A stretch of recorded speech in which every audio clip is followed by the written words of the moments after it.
Welcome to the Sage Women podcast, hosted by Melanie White and Dr. Nick Engera. We have real conversations with real women, health professionals, and coaches who share stories about perimenopause, menopause, and a range of women's health issues. Please subscribe so you get the latest updates every fortnight.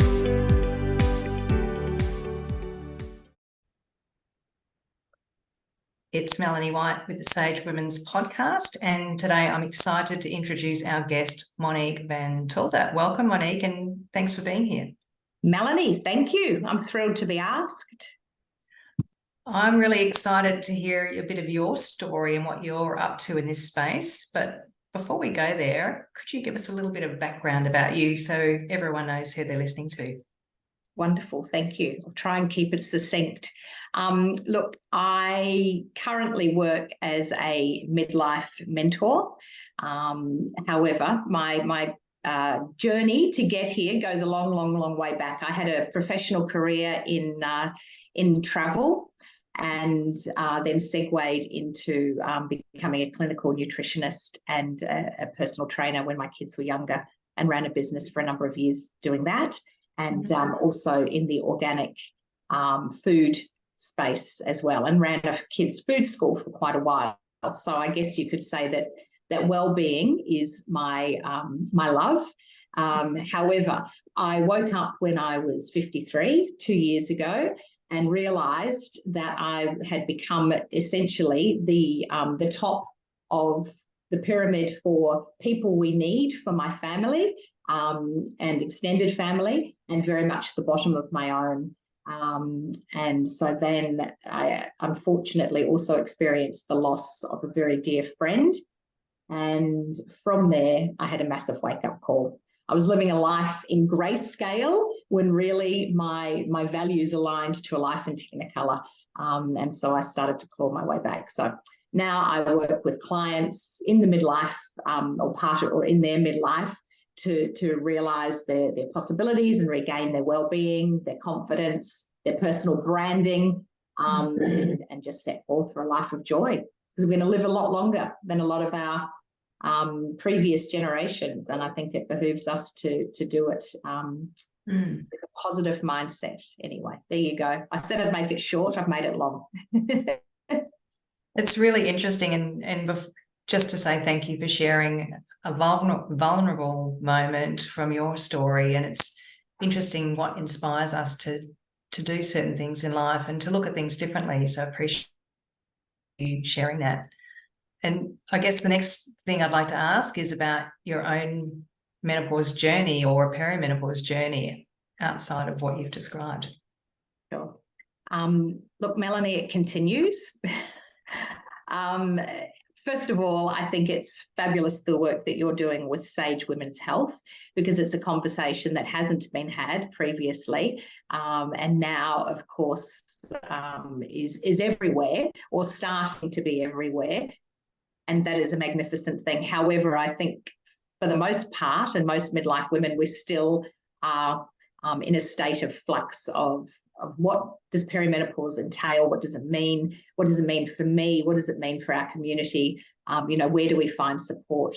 So my journey, I guess, probably in retrospect, now that I actually understand what perimenopause is, probably began when I was about 40.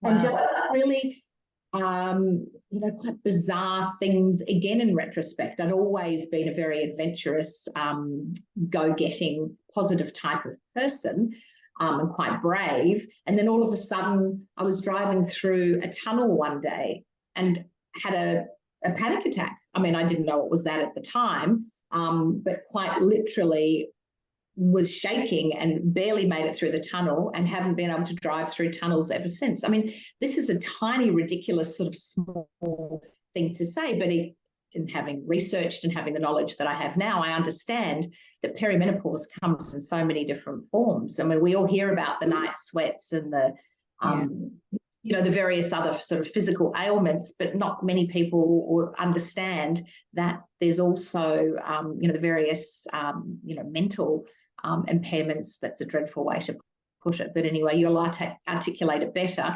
that come with the condition. And so probably my journey in perimenopause was about 10 10, 11 years without really understanding that's what it was. And of course, not seeking help other than going to the doctor and saying, I think I need a blood test. Or maybe I'm going mad, or maybe I'm depressed, or whatever. And again, not actually really be able to find support. Must have been a really shock for you to have that moment in the tunnel. Oh, it was dreadful. And again, also because I couldn't articulate it, and I felt quite ashamed. And that was just but one. All of a sudden my positive attitude started to diminish, and, confidence was dissipating. And again, we can debate whether that came hand in hand with my own two teenage sons, hitting their hormonal surges. And again, we don't talk about that a lot in boys. So there's another conversation. But if we do have children, we're having children older than certainly my mother's generation did. And so, our households are full of hormonal hell. We didn't necessarily have the terminology or understanding, and we do now, which is great. But it was shocking, absolutely shocking. But again, it's only in retrospect I can see these things. And at the time, when you sort of, you bumble along doing what you do, don't you? Sadly, or I did, yeah. Yeah, I totally agree. And I think, I don't know about your mum, but my mum and many women I speak to of our age didn't speak to their mothers about menopause, or didn't know that their mothers were going through it. So they didn't know what to expect or how to handle it or what to do. So I think we've taken on or adopted that stiff upper lip mentality of, we'll just keep calm and carry on. And we don't ask for help, which means that we're going through something that we don't realise or understand for up to 10 years. Yeah, no, that's absolutely true. Look, my mother's quite a young mum, and she had her own, female health issues, and which meant she went into menopause at a very, very young age. She was about 30. And my heart bleeds for her because, yes, hormones and things were shoved at her because that the debilitating report that cut HRT support for a whole generation of women hadn't quite hit the airwaves yet when she was forced into an early menopause. So yes, HRT was thrown at her, but as you say, asking for support and understanding the consequences or not or whatever, it was just early days. So yeah, I mean, I can see now her own journey as well. It was sort of, mum's going mad. Well, mum probably was going mad, but for reasons that were predominantly hormonal, and no one had the narrative for them. So yeah. So what's the work that you're doing now, Monique, in this space? So look, it's interesting, isn't it? I mean, well-being, wellness is my love, my mantra, I suppose. I'm fairly simplistic in my own lifestyle. I move every day. I try and eat real food, for the most part, sleep well, all of those pillars that we know are fabulous for a healthy aging body and mind. But, I guess the overarching teaching, I suppose, or empowerment that I want to give to other women is confidence and a positive mindset, and just a realization of all of the possibilities that there are for them. We hit midlife and we've either raised a family or we've come to the part or pinnacle of a career, or both. We either have partners or we don't, or we're unpartnering, or whatever the case may be. It's just an absolute stage of flux, midlife. And so I guide my clients to discover their own magic midlife, I suppose. It sounds a bit woo-woo, but the reality is hopefully another 40 years or so that we've got ahead of us, and what form do they want it to take. So sit with them with the pertinent questions and let them sort of untangle and find their way through that to be able to set forth themselves. I love that you're working in this area, because we don't talk a lot about confidence. We know that it's a byproduct of going through such a significant change of life where everything's thrown up in the air. But can you speak a little bit to perhaps what causes a lack of confidence in women at this age? Yeah, look, absolutely. previously, not now, I'll say previously, women over 50 were portrayed as grey-haired and standing around in a dressing gown. I'll segue slightly. My mother is very beautiful. And when she left her high-powered career as a, one of the first female real estate auctioneers in North Queensland, she ran, Ray White real estate in the Whitsundays, and she was a trailblazer for women before that was even really a thing to think of. And I'm only sad that I didn't realise that sooner and probably give her dues. But anyway, teenage daughters aren't the kindest. And so I'll put my hand up and say I was dreadful.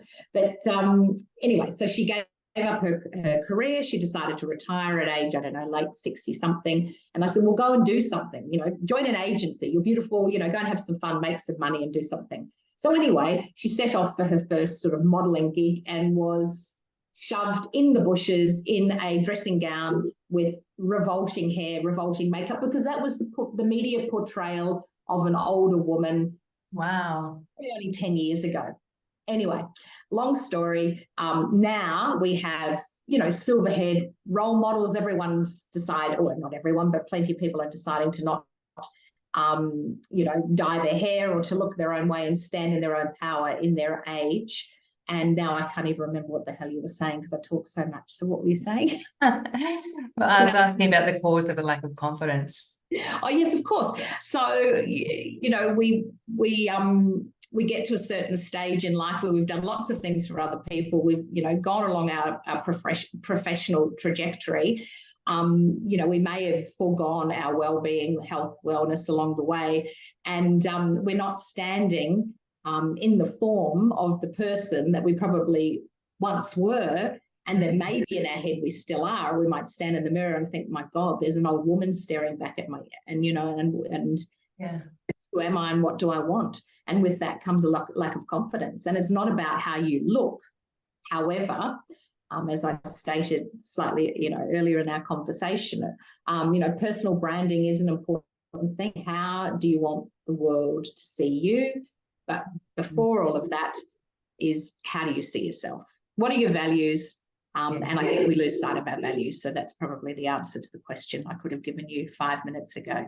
What are your values? What do you hold dear in life? What's really important to you? And then come from there. And once you stand in those, then your confidence flows. I love that. And I love the story about your mum, because she was obviously a trailblazer. And you talked about the media as recently as 10 years ago portraying women over 50 as the grey hair, dressing gown, slipper wearing. So yes. In other words, we're conditioned to believe that that's what we should become. Correct. And hopefully not so much now. Now we're allowed to, from a media perspective, stand in our bikinis in public and, be naked in terms of makeup. We don't have to be, packing that on, although makeup is beautiful and it's enhancing if that's the way that you choose to go. We can have work done on our face, our bodies, or not. It's lovely to have this sense of freedom. And I think, look, I go back to, I'm showing my age now, but the movie Shirley Valentine, where Shirley was shown, and look, honestly, if you rewatch it now, which I did recently, oh my God, I don't even think she was 50. And she was portrayed as this frumpy old housewife who literally ran screaming from her kitchen. I feel her pain because I probably did something that wasn't dissimilar last year. I did run away from my family for 8 months. But, we've moved on since then. It's not just running from our kitchen, it's running to ourselves, I think, which is a wonderful, wonderful way to be. And moving forward for us, midlifers now, and the young women coming behind us, I think it's positive and a brighter future in that regards. It's not over and out till it's actually over and out. It's just the next phase, the second act. I'm really interested and curious to hear about your running away story, if you want to tell that. I know that you're writing a book as well, and you may or may not want to reveal much of that. It's up to you as to where you're at in the process, but love to hear a little bit more about that journey. Thank you, Melanie. Look, where I'm at the process in terms of writing the book is where I'm always at. I have so much love for life that it's very hard to tie my bum to a chair and actually put in the work in that regard. So I don't know. Maybe I'll have to attach a microphone and do it as I'm on the run. But yeah, look, as I mentioned in the beginning of our conversation, I did wake up a couple of years ago realizing I was living in grayscale and not the Technicolor that I wanted for my life, or I always thought my life would be, and circumstances are such that happens, because life is reality. It's not one great big long joyful party. I mean, the ebbs and flows of our various parts of life. But anyway, long story short, I had young teens still living at home. They'd gone to uni, husband still working very hard in a reinvigorated career and happy as he could be. And I was floundering, and I'd sort of tried to verbalise that and let everybody know that mum needed to stand up and it needed to be her time. And look, not their fault. I'd allowed it to become that way, but nobody was listening. So I took off. We have a house in North Queensland. I'm here today, which is wonderful. It's where I take off to when I need a bit of a breather. Very, very lucky. Took off here. They all followed me. I think they were all looking for a hot meal after a few months. So they came. And so then I decided, no, blow this. So I booked a trip overseas. I should caveat, I have a father who lives in Holland and a sister in London. So I did go and visit them.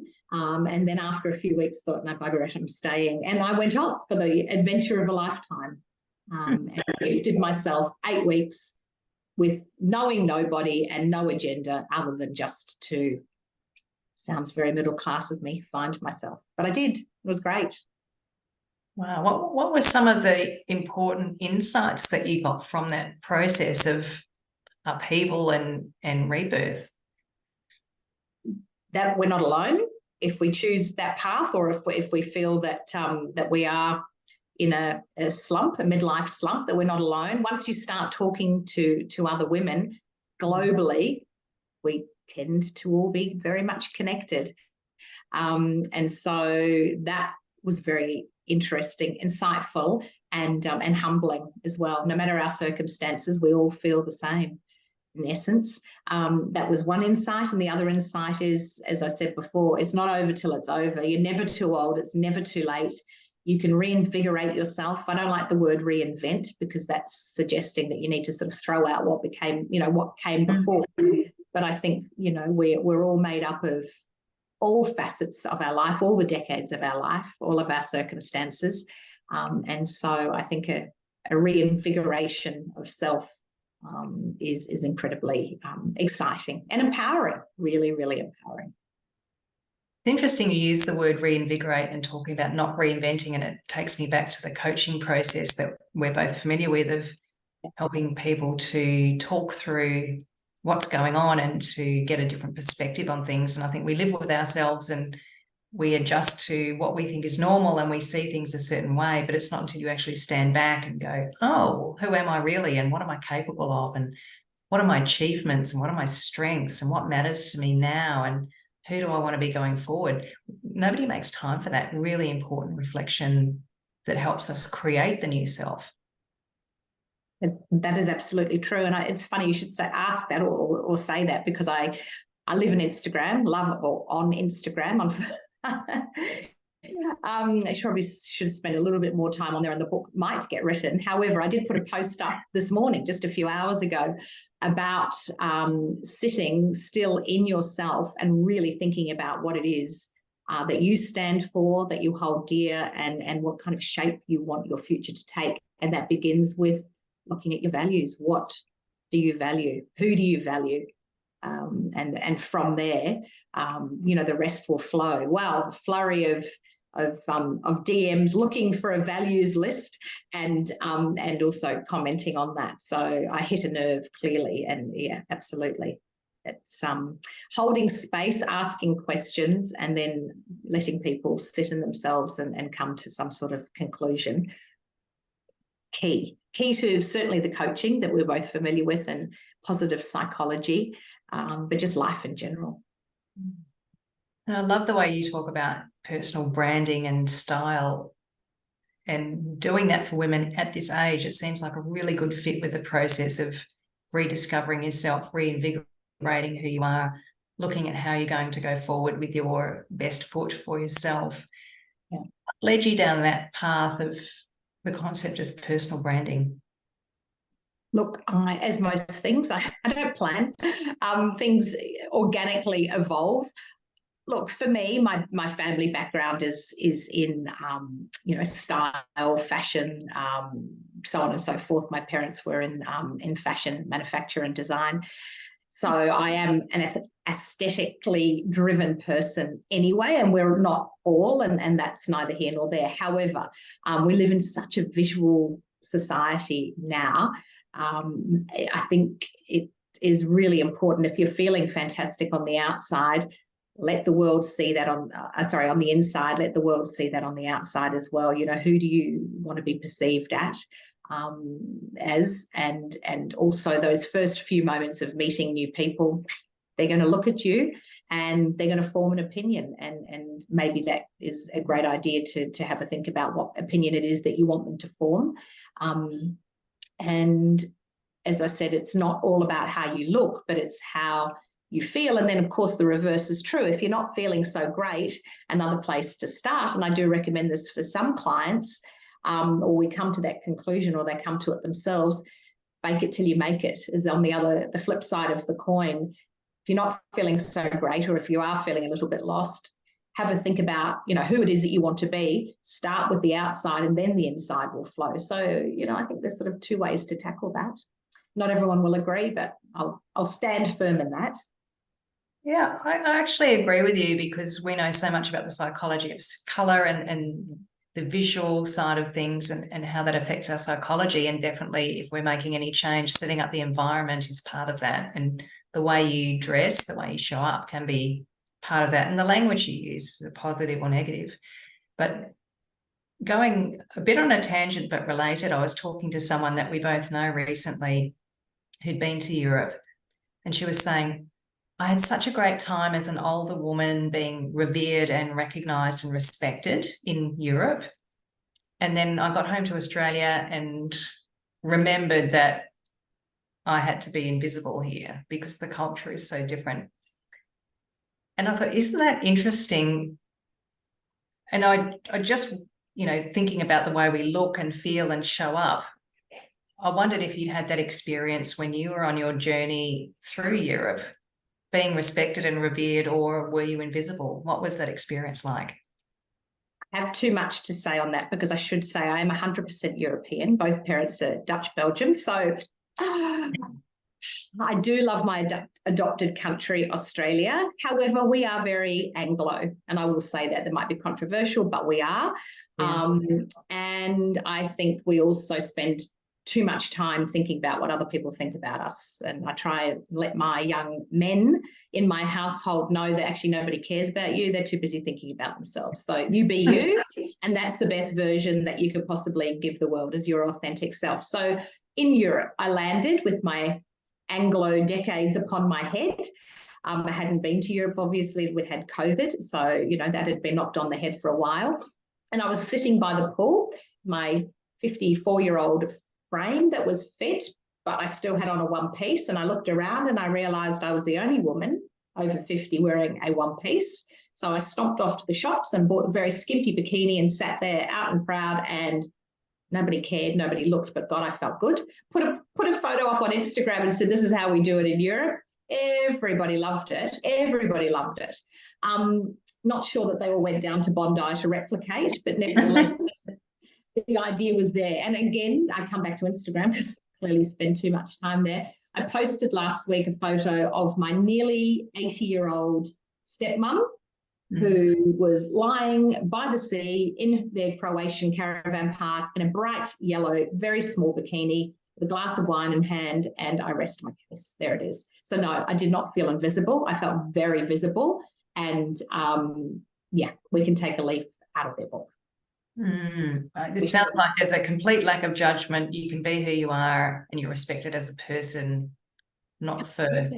Yeah. And look, and I travel a lot to Japan as well. And okay, so it's quite a conservative patriarchal society in many ways, but nevertheless, older people in Japan are revered and, in fact, invited to remain a vital part of their communities. And very many communities in Japan do have older, people still working and encouraged to work. And they've got an older workforce. They need the people to work, but they did that, for many generations. So it's important. And anyway, we could cite so many global instances of where older people are revered and not necessarily here. So much so.